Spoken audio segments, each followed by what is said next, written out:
Bom, gente, então, bom dia. A gente vai continuar hoje o curso, começando a parte prática. Antes de começar, seria bom que vocês baixassem o... Vou explicar o que tem aqui. Naquele site lá, todo mundo está conseguindo ver? www.dccufmgbr/tio Raquel CM CV Infovis 2012, né, de curso de verão.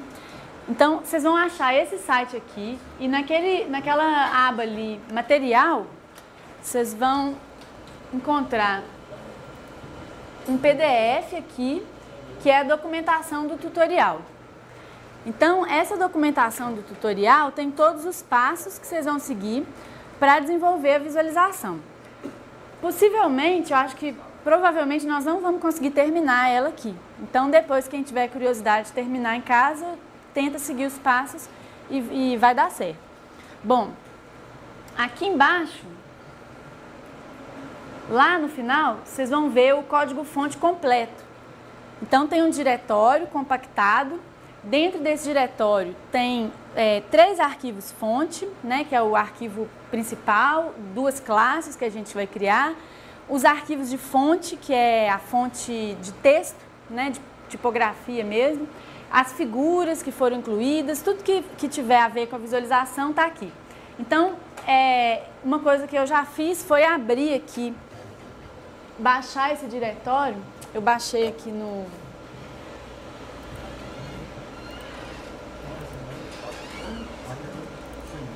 Aqui vocês vão... Esse aqui é o que está dentro do zip, né? Então, vocês vão ver que o arquivo tem uma extensão PDE, que é a extensão do Processing. Tem esse arquivo aqui é um CSV, é um arquivo de dados, e aí tem outros arquivos aqui que a gente vai criar.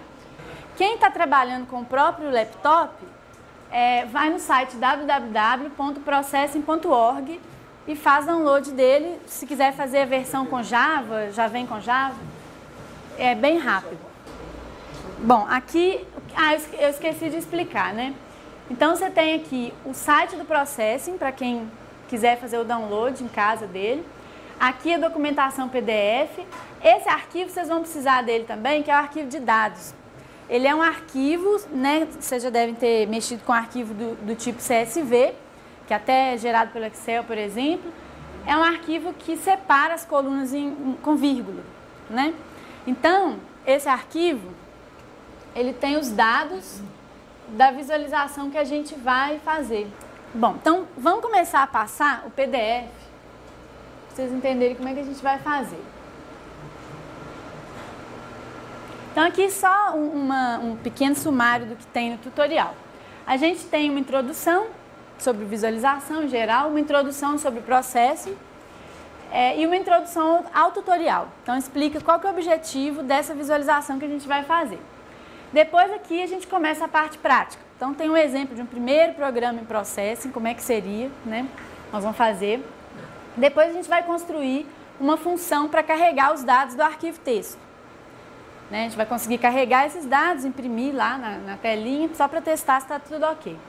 A gente vai criar objetos, a gente vai criar, na verdade, 2 classes para armazenar os dados da visualização que a gente vai construir. Então, a gente vai aprender como criar objetos e instanciar, né, esses objetos e colocar os dados que a gente carregou do arquivo nesses objetos. Depois, a gente vai falar um pouquinho de cores, como que a gente trabalha com cores em Processing. E depois, a gente vai começar a desenhar. Né? Para quem viu ontem aqui, essa é a visualização que a gente quer fazer. E ela é a cópia de uma ideia que está nesse livro, né, que eu passei para vocês ontem, que são os filmes mais rentáveis, nesse caso aqui era 2007. Né? Então, por coincidência, né, eu já tinha achado essa visualização interessante, assim, relativamente simples para a gente fazer, mas eu descobri que está acontecendo até um desafio de visualização. É muito comum a gente encontrar desafios de visualização. Tem um site que eu coloquei aqui no meu site. Se vocês clicarem aqui no trabalho prático, tem esse link aqui, que é o link dessa competição. Esse site aqui, Information is Beautiful Awards, ele tem vários concursos de visualização. Então, o que eles fizeram? Eles disponibilizaram um conjunto de dados aqui, ó, que a gente consegue fazer o download, e você pode desenvolver sua visualização com base nesses dados e submeter para concorrer a esse prêmio. Né? Então, por coincidência, eu achei esse conjunto de dados aqui, que tem essas informações para vários anos, né, várias características dos filmes ao longo dos anos, e aí eu optei por fazer esse exercício com vocês. Né? Então, essa visualização que vocês estão vendo aqui, que eu implementei, ela é a cópia do livro. Então, tentei usar as mesmas cores, mais ou menos o mesmo padrão. Tá? Só que eu mudei um pouquinho, porque ela era uma visualização, obviamente, estática, porque é uma visualização no livro. E aí eu coloquei assim, alguma interatividade, né, só para vocês terem uma ideia. Então, por exemplo, quando você coloca o mouse em cima de um filme, vai aparecer o nome do filme. Né, só para a gente testar como é que faz isso. E tem mais alguma coisa, né? Por exemplo, quando você põe o mouse na legenda aqui, você vê todos os filmes daquele tipo.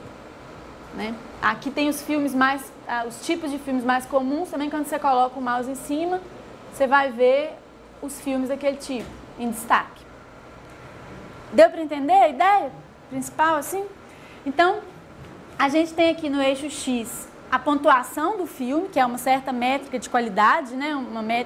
Uma pontuação que o público atribuiu. Então, quanto mais à direita, maior a qualidade do filme, mais recomendável ele é. Né? E aqui no eixo Y a gente tem o lucro que ele gerou, né? Então, quanto mais para cima ele tiver, mais lucro ele deu, né? Então, tem duas linhas aqui de referência, que a gente chama de linha de referência, que elas estão sobre a média dos valores. Então, por exemplo, os filmes que estão acima dessa linha aqui, eles foram mais lucrativos do que a média. Os filmes que estão à direita dessa linha são aqueles filmes que, em teoria, são os filmes que valem a pena assistir. Engraçado, tô achando essa média meio deslocada, né? Tem algum problema nessa linha minha, porque a média é 61, tá vendo? Depois a gente tem que corrigir isso aqui, a média é 61%. Bom, então, abstraindo desse detalhe, né, vamos abstrair do detalhe, eu tenho que fazer muitas correções aí nesse tutorial, até vou contar com a ajuda de vocês, caso vocês encontrem erros, me mandem, por favor, porque é a primeira vez que a gente faz. Então, a primeira coisa que a gente vai fazer aqui... esqueci de continuar, né? Então, nós vamos desenhar os pontos e depois nós vamos começar a colocar legendas, né? Ter aqueles textos, títulos, aquelas coisas. E vamos tratar também eventos do mouse, esses eventos no caso aqui, nós vamos tratar só do mouse over, né? E aí depois tem uma série de outras funções que talvez não vai dar tempo da gente fazer junto, mas que depois quem tiver interesse pode fazer. Bom, tem uma série de figuras, né, aqui. A introdução nós vamos saltar, porque eu mais ou menos já fiz uma introdução. Aqui eu estou explicando um pouco sobre o Processing, que ele é uma linguagem, como vocês vão perceber, é uma linguagem fácil de aprender. Então, com poucas horas de estudo, você já consegue fazer uma visualização animada com algum tipo de interação. Quem quiser fazer o download, basta ir no site do Processing. E esse aqui, como a gente já viu, é o ambiente de desenvolvimento. Então, o que tem nesse ambiente aqui? Tem essa barra aqui, esse menu, né? Aqui a gente tem as funções de arquivo, aqui a gente tem as funções de edição, da mesma forma como os outros programas que a gente já está acostumado. Aqui a gente tem algumas ferramentas interessantes. Nesse tutorial aqui a gente vai usar duas delas, a gente pode usar duas delas. A primeira para criação de fontes e a segunda para seleção de cores. Basicamente essas duas são as que a gente vai usar. Criação de fontes, por quê? Porque quando a gente vai escrever um texto na tela, em Processing, a gente precisa criar um arquivo com a fonte que a gente escolher. E ele vai criar um arquivo que tem um formato especial, nós vamos ver mais para frente, onde ele salva as imagens como figuras. Então, para usar uma fonte, para carregar uma fonte, a gente tem que criar a fonte aqui. E tem um seletor de cores, né, que é bem útil para a gente escolher uma cor que agrade, né, um tipo de azul e tal. Bom, aqui tem alguns atalhos, né, vocês vão ver. Tem o play para executar o projeto, tem o stop para parar. Aqui você cria um novo, né, que você abre um projeto que já existe, você salva o seu projeto e aqui você pode exportar isso para uma applet e depois embutir isso em alguma página HTML. Aqui ó, são as várias abas, nessa faixa cinza escura você pode ver várias abas do seu código. E aqui é uma setinha que você usa para criar uma nova aba. Então aqui a gente pode criar uma nova classe, por exemplo. Daqui a pouco nós vamos fazer isso. Tá? O que mais? Editor de texto, normal, né? Aqui a gente tem um console. Então você pode, por exemplo, o Processing ele é feito para programação visual, né? Então você vai criar objetos, criar quadrados, pontos, linhas e desenhar isso numa tela. Mas você pode também querer escrever um texto no console. Então, se você usar um comando print ln, por exemplo, vai imprimir aqui o texto que você mandou imprimir. E essa área aqui, que por enquanto não tem nada, é uma área que traz mensagens de erro, né, as mensagens que você vai obter quando você compilar o seu projeto. Sobre a nomenclatura, o Processing ele chama o projeto de sketch. Né? Então, quando você for criar um novo projeto, vai criar um sketch com o nome do dia. Então, você, por exemplo, 1º de fevereiro, 1º de fevereiro A, 1º de fevereiro B. É a ideia de protótipo, de rascunho. Né? Então, os artistas, eles criam vários rascunhos dos seus projetos. Então, é mais ou menos essa ideia. Né? Então, o primeiro programinha que a gente vai fazer é um programinha simples desse tipo, que desenha umas linhas e essas linhas vão sendo animadas na tela, coisa bem simples. Bom, então tem uma pequena descrição sobre esse ambiente, essas coisas que eu falei para vocês aqui, e como exportar o seu projeto para uma applet, que tipo de arquivos essa applet vai conter. Né? Vai conter aqui um index HTML, que vai embutir a applet, e vai conter os códigos fontes e algumas imagens. Bom, então, sobre o tutorial, já fiz uma introdução, né? Então, a ideia do tutorial é plotar um monte de objetos na tela, cada objeto é um filme. Esses filmes vão ser coloridos, vão ter posições aqui na tela que vão querer dizer, vão representar quantidades, né? Que são a qualidade do filme e a lucratividade do filme. E aí, basicamente, esse que é o objetivo do tutorial. Vocês vejam que não tem grandes algoritmos de visualização por trás, né? Basicamente, a posição dos pontinhos aqui vai ser tirada de um banco de dados, eles vão ser plotados na tela e a gente vai aprender como colocar aquilo ali, como pôr cores e como pôr legendas e esse tipo de coisa. Mas é claro que poderia ter um algoritmo por trás para definir as posições dos pontos, para animar os pontos e uma série de outras melhorias que poderiam ser feitas aí. Bom, então, aqui a gente tem o nosso primeiro programa. Um detalhe que pode ajudá-los a ser mais rápidos. No site, não sei se vocês viram, naquela parte de material, aquela aba material, tem vários códigos fontes lá. Figura 1, figura 2, figura 3. Vocês viram isso? Uma lista enorme. Essa aqui, por exemplo, qual é o código dessa figura? Ela é a figura 3. Então, se vocês forem lá no site... Cadê? Aqui na figura 3, vocês vão ver esse código para copiar e colar se quiser, né? Para ficar mais rápido. Né? Porque às vezes você copia do PDF e vai dar muito problema. Né? Copiar do PDF nunca é muito bom, não. Então, assim, eu sugiro que vocês copiem esse código lá e copiem e colem. Se quiser digitar, pode digitar também, mas a chance de dar um erro vai ser grande, né? Mas é importante a gente entender o que está acontecendo ali. Bom, então o que a gente está fazendo aqui? Primeiro, declarando variáveis globais, do tipo inteiro, não tem muita novidade, né? Quem já programa em qualquer linguagem vai entender muito bem. O que tem de novo aqui, no caso do Processing, é que a gente tem dois métodos aqui, que são métodos importantes no Processing. Tem um método setup, que ele é um método padrão.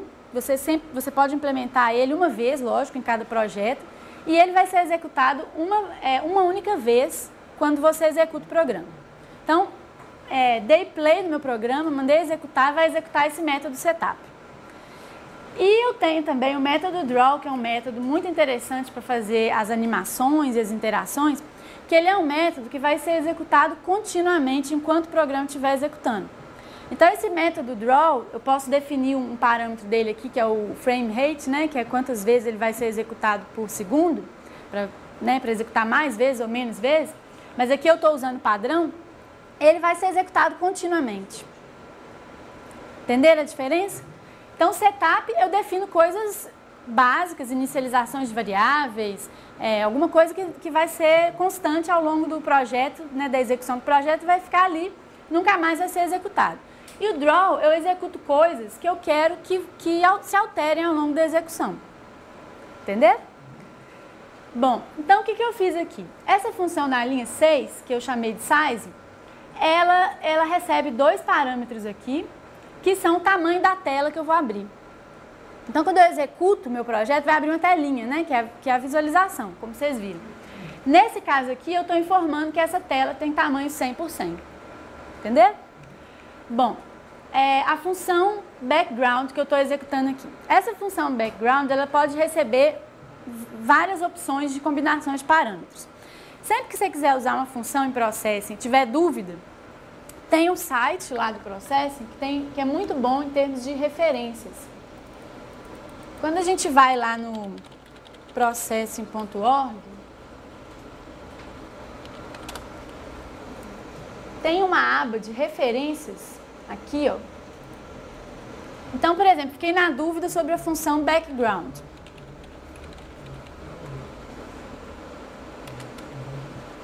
Encontrei ele? Não. Digitei errado?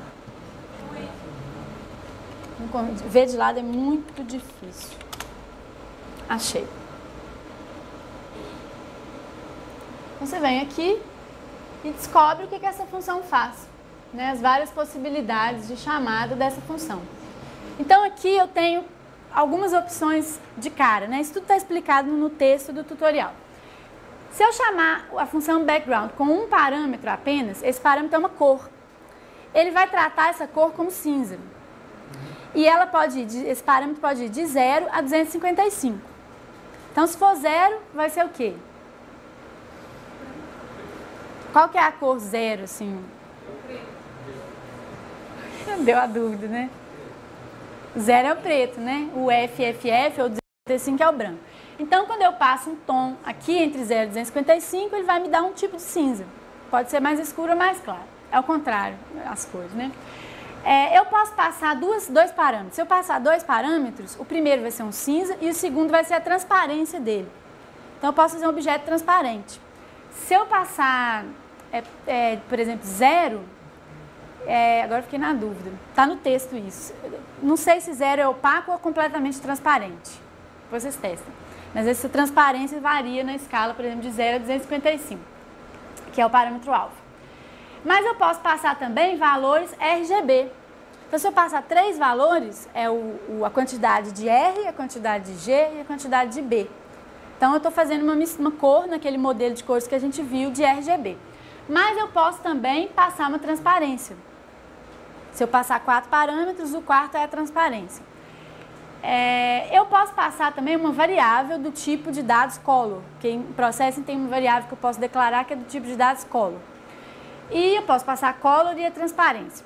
Posso passar um valor hexadecimal de cor, como vocês estão acostumados em HTML, né? Que a gente passa assim, por exemplo, esse símbolo aqui, né? E aí eu posso passar lá uma cor, por exemplo. E posso passar o hexadecimal com a transparência. Então, tem um monte de possibilidades. Aqui, o que a gente estava usando? Está usando um cinza 204. Né? Então, na verdade, é um cinza bem claro, porque ele está próximo de 255. Bom, aí aqui a gente está começando a desenhar alguns objetos já visuais. Estou desenhando linhas. Só que aí, nesse ponto, tem uma coisa importante que a gente tem que falar sobre sobre o desenho em Processing. Sobre os eixos, né? Como é que funcionam os eixos em Processing. Esse ponto é o ponto x0, y0.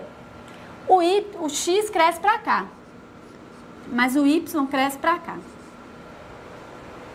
Então, isso aí vai fazer com que a gente tenha que fazer umas inversões nos nossos dados, né? Por exemplo, se eu tiver o ponto 2, 4 para plotar, né, eu tenho que fazer uma inversão, um espelhamento no y para que ele fique no lugar certo, né? Vocês vão ver depois.